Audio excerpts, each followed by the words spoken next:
Barabara mtazamaji, ya mgambo ikilia bila shaka kuna jambo, na kitambulisho hicho ni ishara tosha kwamba taarifa zetu za TV47 matukio awamu hii ya saa 7 zinangwananga sasa hivi. Popote ulipo, ninatumai kwamba Alhamisi yako inakuendea vema. Karibu kwenye taarifa zetu na shukrani za dhati kwa kutuchagua. Tunaanza katika kaunti ya Pokot Magharibi ambapo watu kadhaa wakiwemo watoto wanahofiwa kukwama kwenye mgodi wa Kambi Karaya ambao umeporomoka walipokuwa wakichimba dhahabu. Kwa maelezo zaidi tunaungana naye mwandishi wetu wa gatuzi hilo Andrew Juma kwa mengi zaidi. Juma, habari za sasa? Labda tueleze ni yepi ambayo yanajiri huko Pokot, hususan ambapo mgodi umeporomoka. Kufikia sasa shughuli zimefikia wapi za ufukuzi? Naam, hujambo Andrin, kutoka kaunti ya Pokot Magharibi. Nipo katika mji wa Kapenguria, eneo ambalo ni zaidi ya kilomita 60 kufika eneo la tukio, eneo la Kambi Karaya, ambapo mapema leo mwendo wa saa 2 hapo inadaiwa kwamba afisa wa akiba wale wa NPR aliweza kupiga ripoti kwa afisi ya kamishna na kuweza kudokeza kwamba mgodi ulikuwa umeporomoka. Ikumbuka kwamba serikali ya kitaifa ilikuwa imepiga marufuku shughuli za uchimbaji wa migodi kutumia vile vyuma vikubwa au yale malori, na wakasema kwamba shughuli ambayo itakuwa inafanywa itakuwa ile ya kutumia karaya ama kila ambacho kwenye lugha ya kimombo tunaita artisanal mining. Na kulingana na ripoti ambayo tumeweza kupokea ni kwamba watu hao 4 waliweza kufunikwa na mgodi huo katika eneo bunge la Pokot Central, kijiji kikiwa ni cha Parkoyo, allocation ndogo ya Sarmach.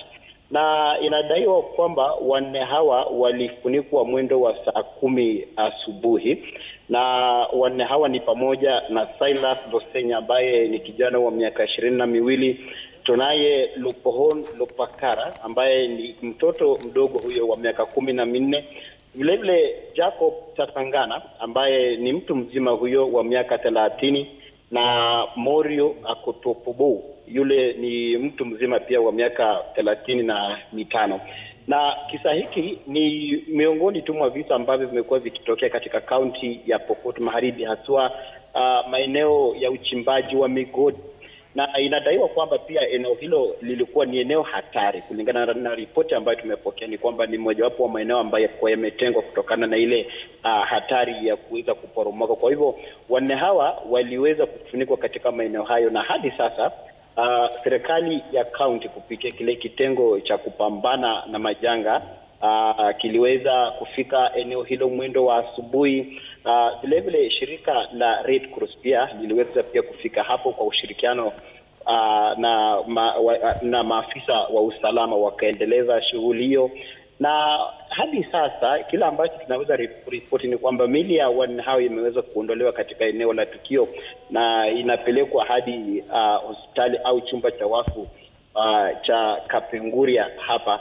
Na ni mojawapo wa habari ambazo tunaendelea kuzifuatilia ili kuhakikisha kwamba tunaweza kuziripoti kwa njia ambayo ni fasaha zaidi. Kila ambacho kimetufanya tukafanya mahojiano haya kwa simu ni kwamba maeneo hayo ni mojawapo wa maeneo ambayo yana changamoto za ukosefu wa usalama. Ikumbuka kwamba eneo hilo lipo katika mpaka wa kaunti jirani ya Turkana, eneo ambalo juma moja lililopita vilevile aswa eneo la Kainuk watu wawili waliweza kupigwa risasi, akiwemo afisa wa akiba hadi kufa kutokana tu na misuru ya mara kwa mara ambayo inasababishwa na wale majangili au wizi wa mifugo.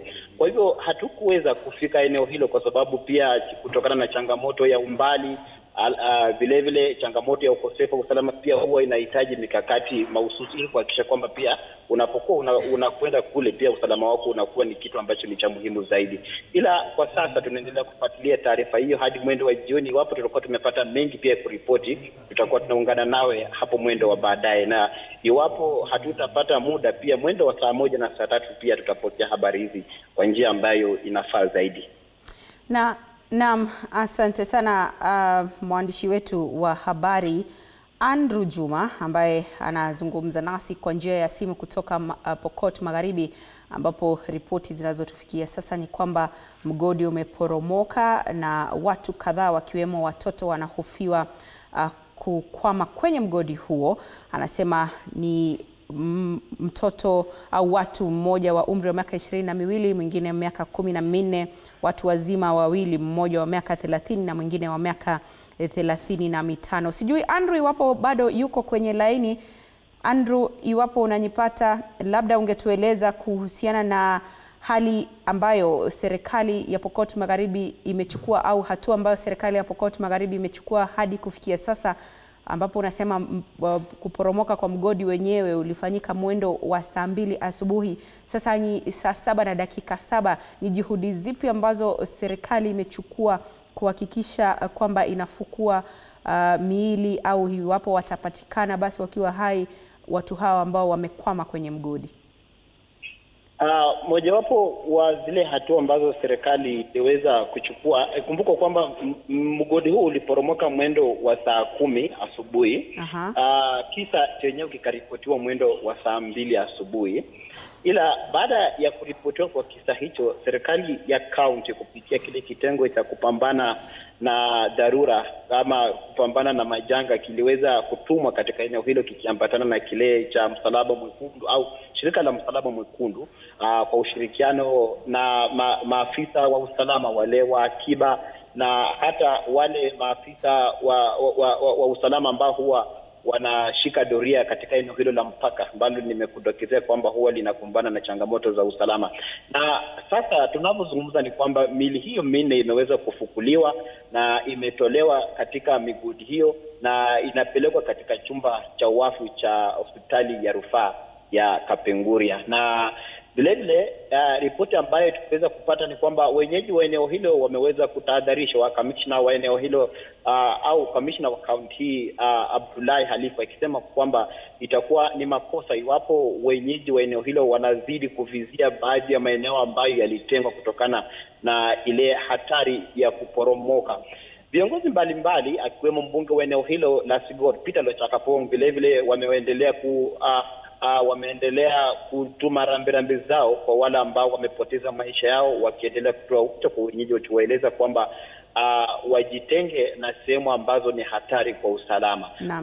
Mojawapo kwa sababu eneo hilo ni hatari kwa sababu mwanzo kabla serikali ya kitaifa haijaweza kupiga marufuku uchimbaji wa dhahabu kupitia vile vyuma vikubwa, maeneo haya yalikuwa yamechimbwa na migodi ilikuwa imechimbwa kwa wingi zaidi. Ila sasa walikuwa wamepiga marufuku. Ila sasa wenyeji hawa ni kama wanavizia, ikizingatiwa kwamba walifika hapo mwendo wa saa 10 usiku. Unaona ni kama walikuwa wanajaribu kuvizia mwendo wa usiku kabisa. Ndio sasa serikali ikasema kwamba kuanzia sasa itakuwa ni vyema iwapo wenyeji wa kaunti hii wataendelea kujitenga na maeneo ambayo ni hatari kwa usalama wao. Naam, asante sana Andrew Juma, mwandishi wetu wa habari kutoka Pokot Magharibi. Anabainisha hapo kwamba kuporomoka kwa mgodi wenyewe uliporomoka saa 10 asubuhi na ripoti ikapigwa na maafisa wa NPR saa 2 asubuhi, na hadi kufikia sasa serikali ya kaunti imechukua hatua ya kufukua miili. Hadi kufikia sasa miili 4 imefukuliwa na shughuli hiyo inazidi kuendelea. Bila shaka tutakuwa tunaungana naye baadaye kwenye taarifa zetu za hapo baadaye mwendo wa saa 10, saa 1 na hata saa 3 mtawalia kwa mengi zaidi kuhusiana na taarifa hii ya kuporomoka kwa mgodi eneo la Pokot Magharibi. Sasa turejee